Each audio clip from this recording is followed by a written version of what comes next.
the whole idea is how can we connect the systems that they use every day, ERP systems, CAD systems, RMS systems, court case management systems. How do we connect the data from those systems, put it in their hands, and surface it as domain-specific insights so that they can see at a glance what their program performance is. From Tyler Technologies, it's the Tyler Tech Podcast, where we talk about issues facing communities today and highlight the people, places, and technology making a difference. I'm Beth Amon. I'm the Corporate Marketing Manager here at Tyler, and I appreciate you joining me for another episode of the Tyler Tech Podcast. Today, we're joined by Saf Braba, Tyler's Vice President of Data Solutions, to discuss how data shows up in the government outside of the Chief Data Officer's work. We'll dive into some examples of data being used across a variety of government verticals and identify opportunities for you, our public sector leaders, to expand data capabilities in your department. Saf, welcome to the podcast. Thank you, Beth. Thank you for having me on the podcast. I'm so excited you're here. Our listeners will know that we were lucky enough to get to speak with Franklin Williams, the president of the Data and Insights Division, who you have worked closely with for many years recently. And now we are doubly lucky to get to speak with you about data applications across a variety of industries in our government. For our audience's context, your role at Tyler is really about seeing opportunities for data-driven decisions outside of just what you think of as the chief data officer's work, and then equipping those teams accordingly with the right questions to ask and the tools to enable those solutions. So I wonder if just to start, you can talk about where do you see data management, analysis, and sharing showing up outside of what we might traditionally think as the chief data officer's role or a data officer's specific work? Yeah, absolutely. So our group works with department leaders in various functions that cover pretty much the entire swath of government to help them use their data more effectively. So yes, there are differences between these data-driven managers and people who lead with data to run a department and the CDO, but there's also commonality. So I'll start with that. The most basic need that all government employees have is still very much about basic access to the data, right? The same function that a CDO team would be focused on. It's that access to data. It's the ability to share it. It's the ability to protect it in case of sensitive data. So there are intersections between what you might traditionally think of as a CDO's role and all these business leaders across government functions. But there's also distinct differences. And the differences have everything to do with providing the shortest path from the data to the insights that these leaders need in order to manage the programs that they are leading. So what does that mean? It means the ability to translate data into domain-specific insights. So data needs to speak their language. Data needs to be presented in a way that is not technical as data, right? Data can be overwhelming. So the whole idea is how can we connect the systems that they use every day, ERP systems, CAD systems, RMS systems, court case management systems. How do we connect the data from those systems, put it in their hands, and surface it as domain-specific insights so that they can see at a glance what their program performance is. So, for example, think of a dashboard with metrics, right? Those metrics cannot be random. They have to be very much specific to the needs of, for example, an assessor. They want to see property values. They want to see sales activity. They want to see differences between assessed values and market values for properties. So the whole idea, Beth, when it comes to these department level leaders is to translate that data, automate its flow, and surface it as very actionable, very specific insights that they can then drill into and use to manage their program.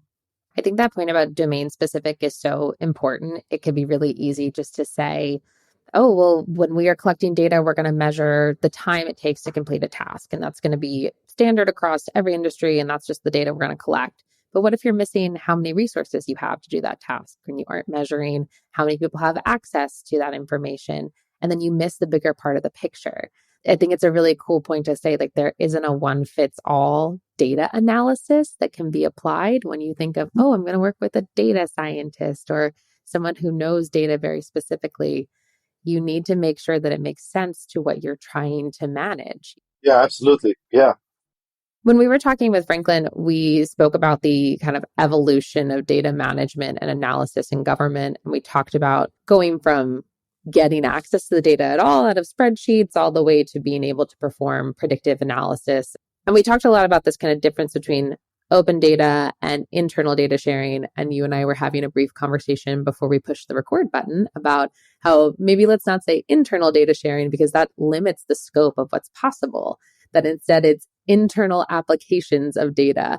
So I'm wondering if you can kind of clarify for the audience, because it was helpful for me, the difference between what was maybe really popular with open data and now different internal applications of data and the kind of purposes all of those serve.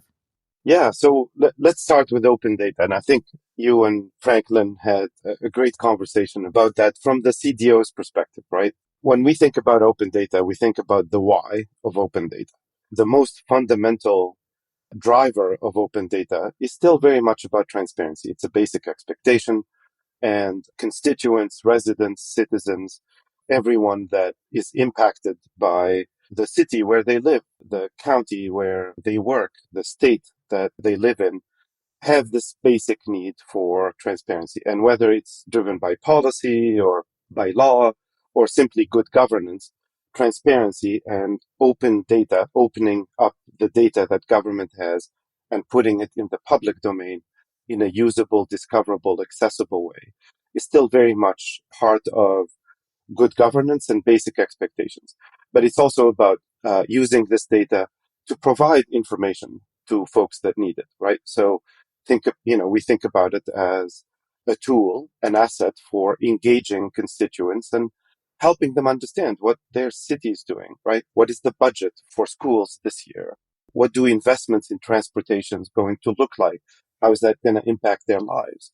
So that's still very much the main driver of open data. And in some more advanced programs, there is this realization that data itself has economic value, right? Meaning people can build applications, can build services, can connect the dots between all of this open data to create something new, right? So we'll just use examples. For example, a lot of our customers, cities like Chicago, New York, San Francisco, put out permitting data out in the public, and that data updates super frequently. So that data is useful to many people, among them contractors. So if I'm a roofing contractor and I see that there is an increase in permits for new roof in my neighborhood, then that's a lead for me, right? So you can think of this data as also as fuel for economic activity and for innovation that translates it into something useful. Now, your question was not so much about open data. It was more about these internal applications of data. And when it comes to these internal applications of data, we tend to think of them along, if you will, a customer journey or a maturity curve of some sort. So first of all, who is impacted by these internal applications of data? It is those data-driven managers, those who are leading programs or leading entire departments. And as we talked about earlier, the most basic need that they have is to have that operational visibility, right? Call it situational awareness. Basically, answers to the question, what's happening or what happened? So if I run a permitting department, things like, well, what is our backlog of permits that are sitting in a pre-approval stage that require inspection? Very, very basic. It goes to their workflow. So, this data is not a curiosity. It's triggers and events and insights that help them direct resources and do the work that their department does. So the most basic step, or kind of like, what we think of as fundamental data maturity, is to turn the data from the various systems that they have into an operational picture that they can understand, relate to, interrogate, and then act on, so that they're acting from a place of foresight and understanding of what's going on. The second kind of evolution of that customer journey has everything to do with understanding the why. So, for example, if I'm a court administrator and I see a surge in court cases that are yet to be assigned to judges and the various resources that are involved. Now I see it, great. Now I know. I can start the process of asking why. What's going on? So, for example, Beth, during the pandemic, there was a lot of cases that were driven by, economic hardship. Think evictions, think people who are struggling with debt. And the idea there is to help the folks who run these programs, who want to make, in this case, justice more accessible to people, to see what's happening and then drill down to understand where it's happening, when it's happening, and what's driving it. So we call it diagnostic analytics, right? It's being able to understand the why of things and really pinpoint, specific problems or specific trends that they can then act on. In the third phase, when it comes to these internal applications of data, we think about something more proactive. So if we can see what's happening, if we can understand why it's happening, can we aspire to predicting what's going to happen, right? Forecasting things. And if we think about forecasting, maybe the most basic example is forecast revenue. So that when it comes time to budget season, we have a clear picture of what our revenues will be for a city, for a county, for a state, and be able to make good decisions about budget allocations based on that insight. So that's how we see these internal applications of data. It's very much about connecting these systems that any one department has, producing the insights that they need to run their business, and then kind of taking them on a journey from seeing what's happening, understanding why it's happening, to being a little more proactive and predicting, forecasting, and, things like even assessing risk, which I hope we can talk about later. So there are many more advanced applications that have to do with data supporting these internal workflows, the mission of that department. I love that it's getting to the idea of why and not just what. The what is certainly very helpful. The example you provided with permits and potentially contractors looking and seeing, okay, there's a ton of permits being offered in my neighborhood and I can go get some good business. Like that's an application I hadn't thought of at all. That is a really great way to support your community, which would then increase potential tax revenue that you as a city would get. And it then goes back to this idea of what you said, that operations and outcomes are being interrogated more. They're being investigated to understand why did we get to that point to begin with, and using it for future understanding of what the community that you're serving is going to have access to in terms of services or revenue or other things like that that you maybe weren't able to project out as far in advance before. You provided a couple examples there, and that all sounds very fancy and wonderful. And there are perhaps some government folks who are listening to this and thinking, okay, I do not have those resources. I have a very small team, or I do not have the budget to devote to a data scientist on staff. And there's a lot of work that goes into building a robust data program. But one of the cool things about working here is that I've gotten to see success stories from teams that have a few people to those that have staff of 70 plus data scientists, and from towns all the way up to states to the federal government.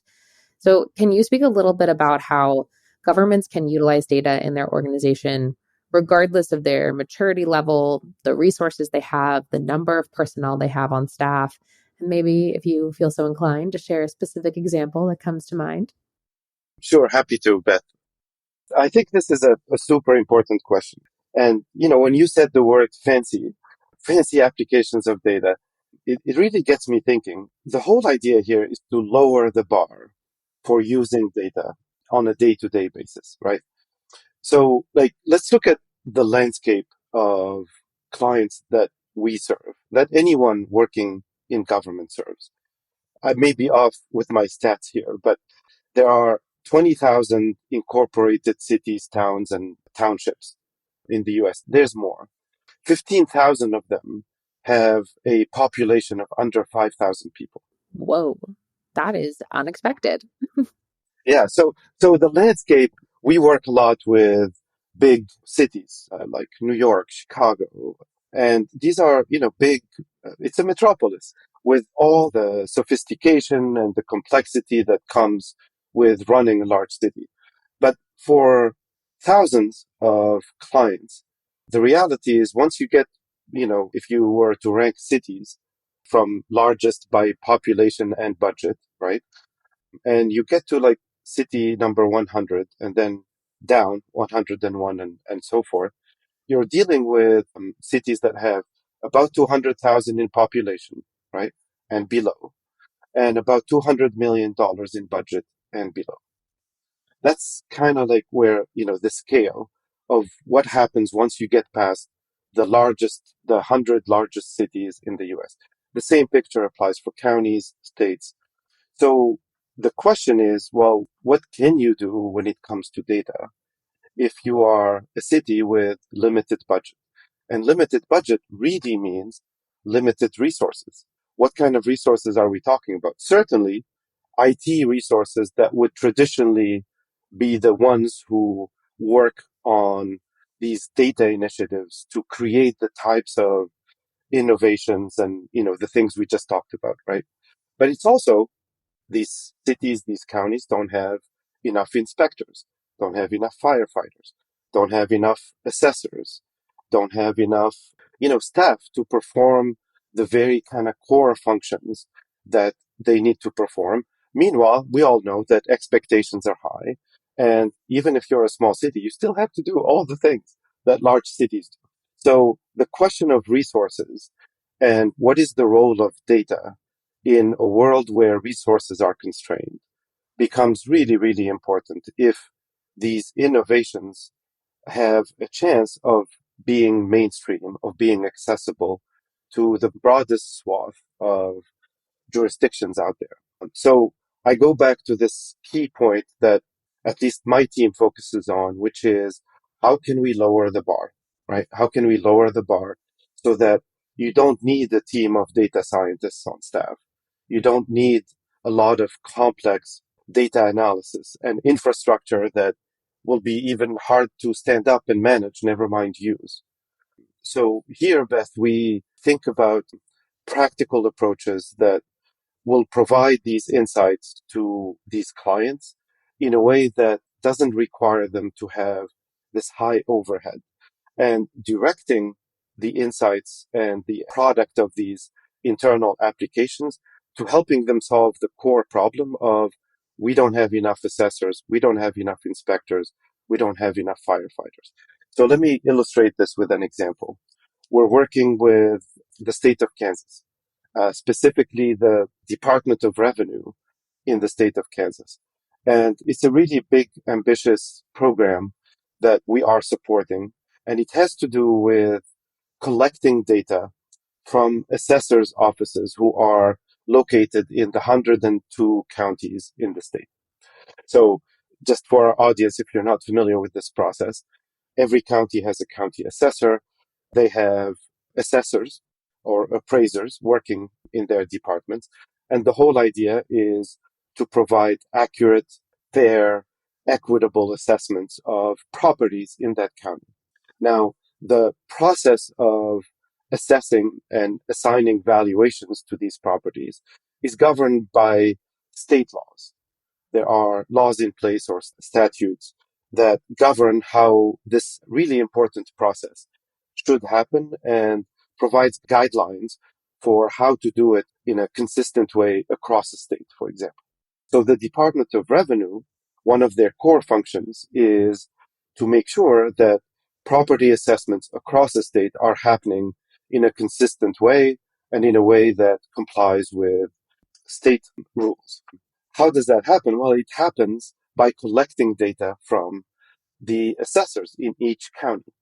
And in the state of Kansas, just like in every other state, There are large counties, there are small counties, small rural counties with a low population and also limited resources.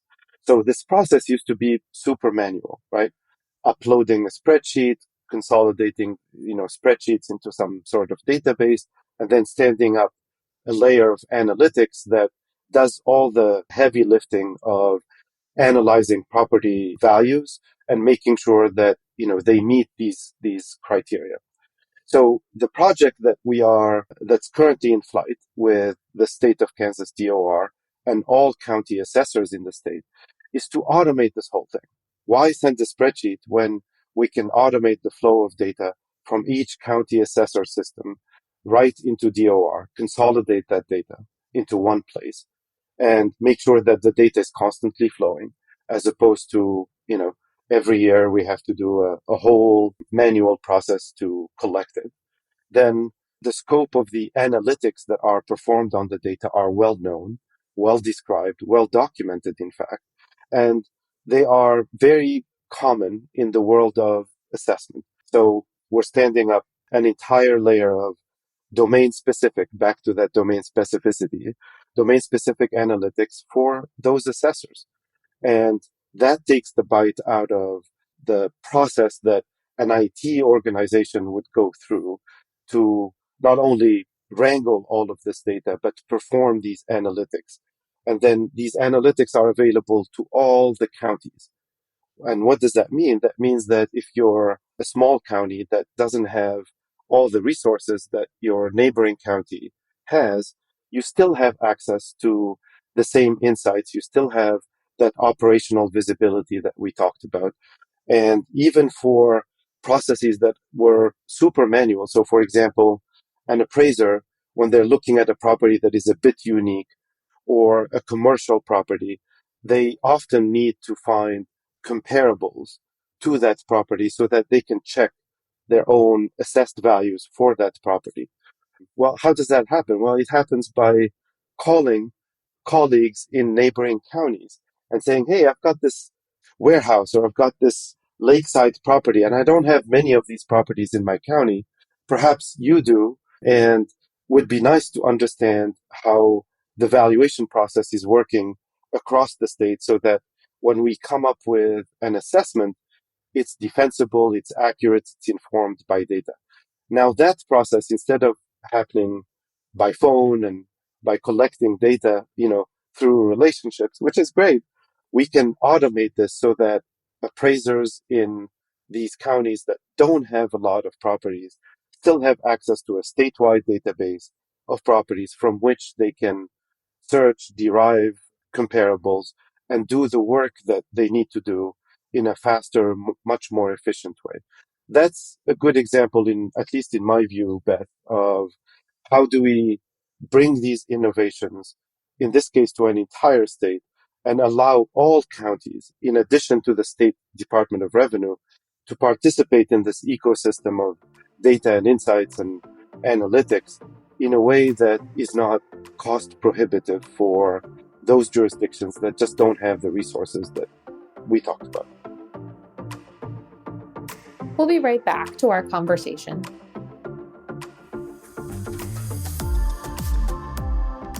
I hope you're enjoying listening to this episode of the Tyler Tech Podcast.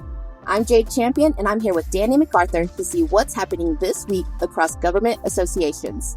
This week, we're talking about NASAC, the National Association of State Auditors, Comptrollers, and Treasurers. Danny, you just wrapped up the NASAC annual conference in Portland. So how was it, and what trendy topics did you notice at the conference?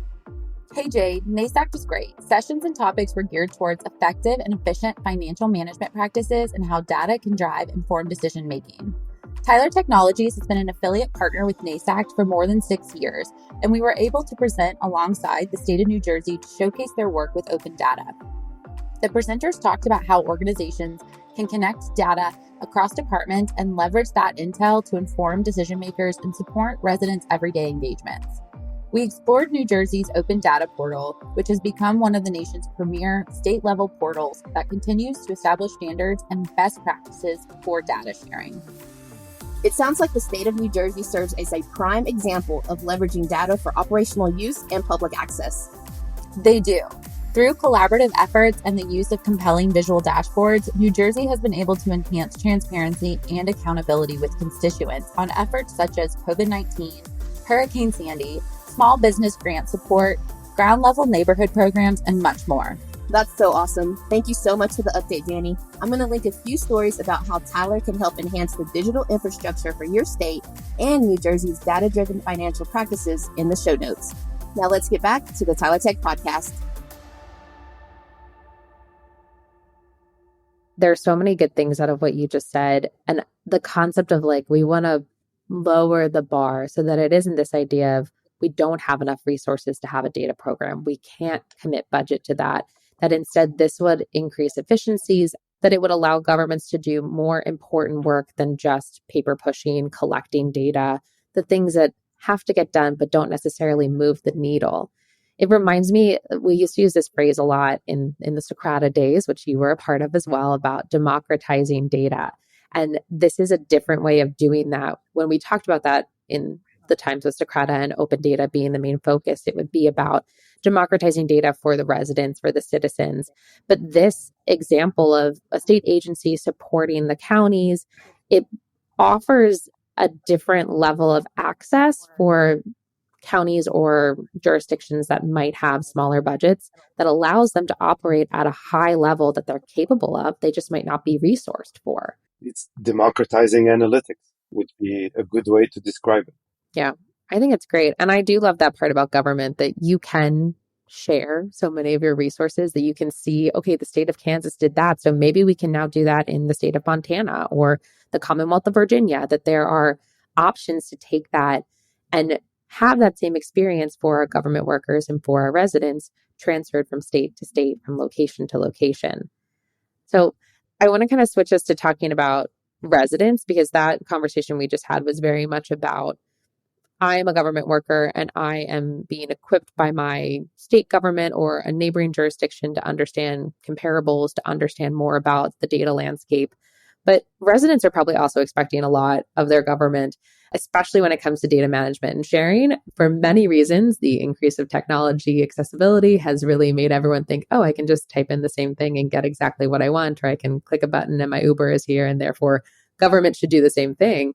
So what are residents like truly expecting of their governments when it comes to data management and sharing? Well, we're all residents of wherever we live, so we can relate to this, right, at a personal level. Our observations are that residents expect a lot from their government and understand that the value of data and information. And, we talked about transparency, right? Basic expectation. So to be able to operate in the open, understand what's happening, understand where crimes are happening, what trends exist, how money is being spent, what projects are currently in flight. Just very, very basic expectations. So, but the part that we didn't talk about has to do with, I'm going to call it convenience. Maybe there's a better word, but convenience at least begins to describe what I believe is an important aspect of data and how it intersects with the daily lives of residents. And, what do we mean by convenience? So, Beth, let's say I own a small business in my city, right? As a small business owner, there's a whole bunch of things that I need to do all the time, right? I need to maintain permit. I need to maintain a license. I need to pay taxes. I need to have, if I'm a restaurant, for example, I need to have health inspections from the county. I need to pay my bills. I need to do all of those things. And a lot of those things are direct government services that are provided by the city, the county, and the state, right? So I have to deal with all three levels of government, if not the federal government. For example, I might have a small business loan, right, from the Small Business Administration. So, if you think about it from the perspective of that small business owner, not only do I have to do these things, but I need information about these things. So, what do I mean by convenience? I mean today that information, what is information? It's a manifestation of data, right? That is in a whole bunch of websites. If I want to check my permit, I need to go to the specific permitting department. If I need to pay my bills, I need to go pay them with the utilities website, right? So there is this expectation out there, and it's really, we can call it an aspiration because it's actually really hard to do. Of can we provide an experience where information, transactions, interactions with government are more centric to that persona of a small business owner, a homeowner? Can we bring this information together? Can we make it more convenient to do business, right? To own a home, to send kids to school. So the idea is, can we take all this data that's sitting in all of these silos and not only connect it all together, but translate it into consumable information that everyday folks can relate to, interact with, make sense of, and can we do that in a modern experience? And the reason why modern experience matters is because, we live our digital lives. So, and I say this recognizing that too high a portion of the population don't have access to digital lives. So that's an entirely and a very different set of problems, which is, yes, there might be information on the website, but I can't access that website. The digital divide is still very real, and there are populations that are at a huge disadvantage there. But if we focus on those that are lucky enough and fortunate enough to be able to live their lives in a digital savvy way, there is an expectation that builds up every day that it should be as easy to do business with my city as it is to do business with my bank or booking an airline flight or, those types of things. So the experience, the access to information, the ability to design, citizen, resident, business centric experiences that allow them to get the information they need, transact, interact with government. That's kind of the big picture where it's not just data. Data is a big component, but it's all kinds of things. And that come together to, give hope to this aspiration that we all have of modernizing that experience. And it's important to note, and maybe as a final piece to this, Beth, that these things take time, right? If you think about kind of the arc of evolution of government, it's at least when it comes to technology, at least the parts that I remember, right? It started with digitizing paper records, digitizing paper-based processes. You had to go to a counter and fill out a form. Now you can do that online. The internet, mobile, we've seen a lot of investments in IoT, Internet of Things, sensors for parking, for traffic violations. So there is this evolution, and there's always pressure and a challenge to keep pace with this evolution. And now with AI, there's a whole new world of expectations, hopes, dreams, fears, right? All of those things. And if you think about over the last 20 years, government has done a really nice job of connecting what they do to the current state of the art. And it just takes time. It may lag by a few years. Some things are harder than others, but that's kind of the general shape of what I believe the citizen experience, the resident experience is evolving towards, and the role of data to facilitating this kind of modern resident centric experience that we just talked about. There's a realistic grounding aspect you just shared with the idea that the digital divide is definitely more prevalent than I think those of us who maybe live in big cities realize. But along with that comes this hope that there is an evolution, there is an opportunity to continue expanding and improving. And when you think about how far government has come from the last 15 years to now, there is a huge expansion of services offered and dots connected and improved offerings from government that's only going to continue with the rapid spread of technology access across all of our communities. And especially, like you mentioned earlier, those 15,000 counties that have many fewer residents than I was expecting. I find it exciting that there's still improvement and opportunity.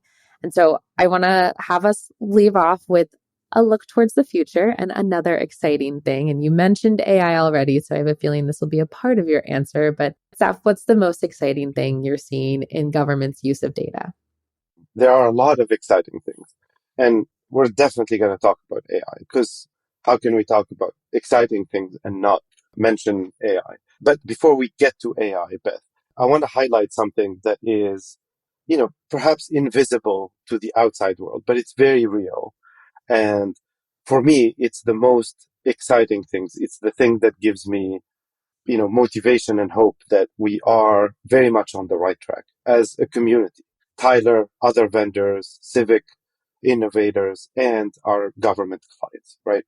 And that is the growing realization that data holds a ton of promise to help government perform better, meet the expectations of its constituents, run operations more efficiently, and, take steps towards that future that we talked about. I think of, 10 years ago, data was a curiosity, right? Perhaps if we think about innovators, early adopters of technology, were very much at the forefront of all of these ideas that came from, hey, we've got data. What are we going to do with it? Open data programs started 15 years ago. They produced a ton of innovation. It changed kind of perceptions about data. But what excites me the most is that excitement about data is now pervasive, mainstream. And when we go to Tyler Connect every year, we have thousands of our clients there. And they're all talking about data in real world terms. They're saying, I've got this data. I want to do X. I want to be able to understand, revenue as a result of my permitting activity, right? It's no longer this abstract, this kind of conceptual thing. It is very real. It is very practical. And folks out there are seeking ways to use this resource and we talked about resources earlier.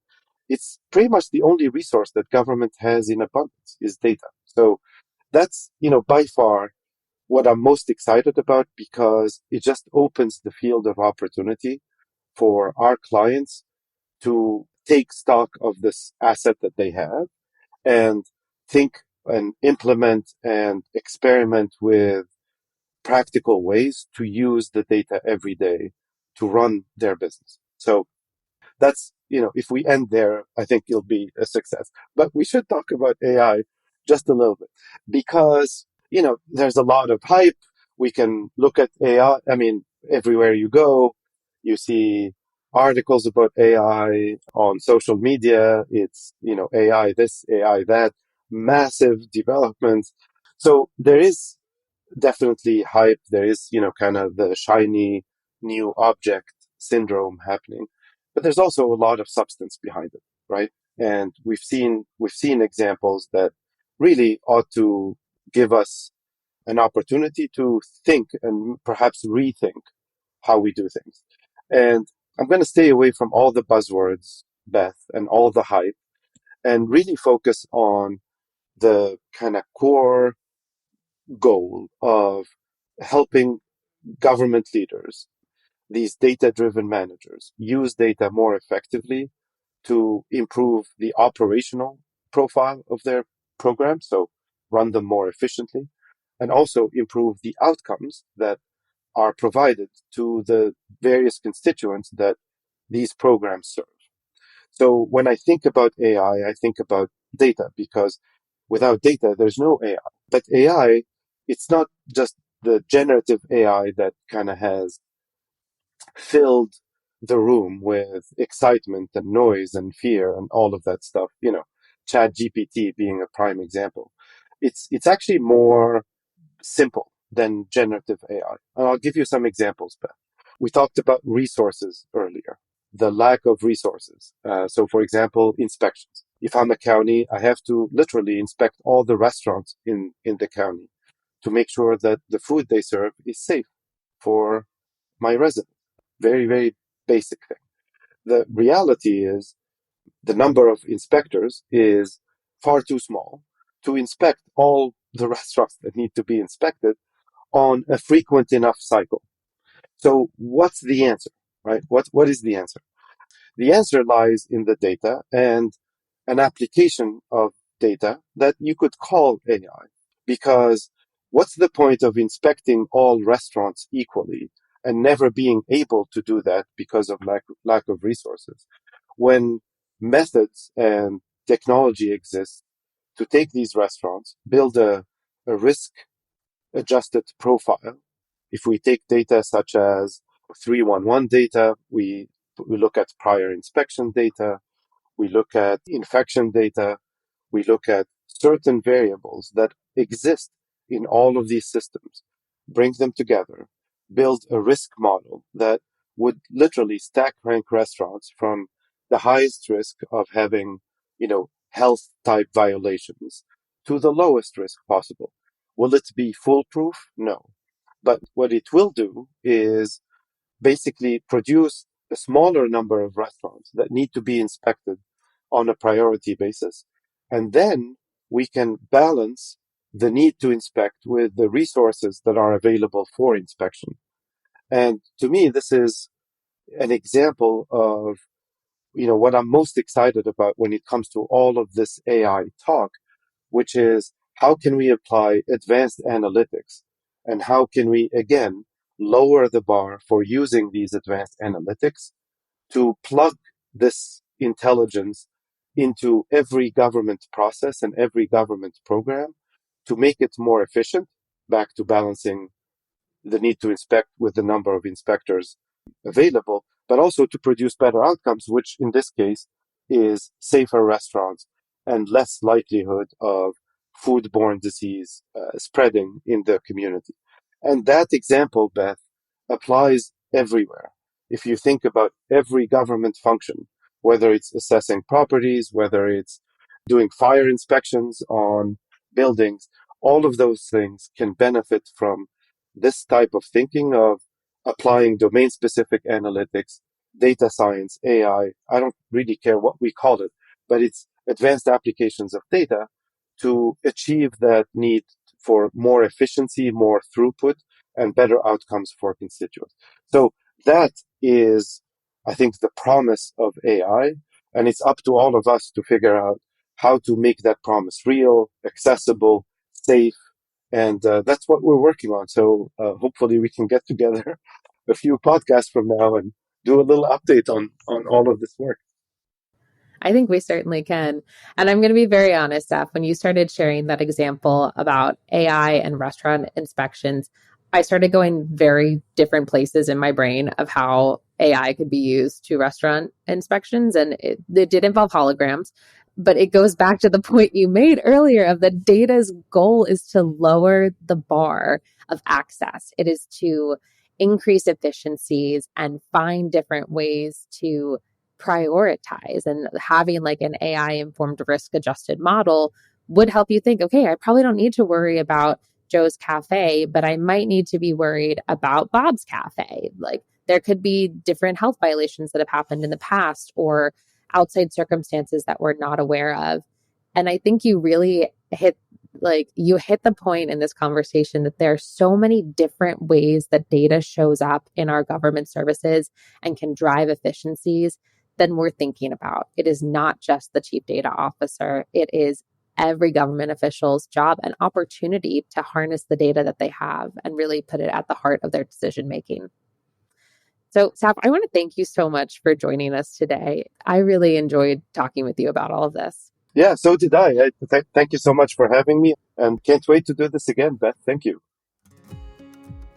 There's a unique opportunity for governments to harness the data that they have, explore its applications, and use it to make better decisions for both the internal teams of government and the constituents they serve, regardless of your vertical or area of expertise or size of government or size of budget.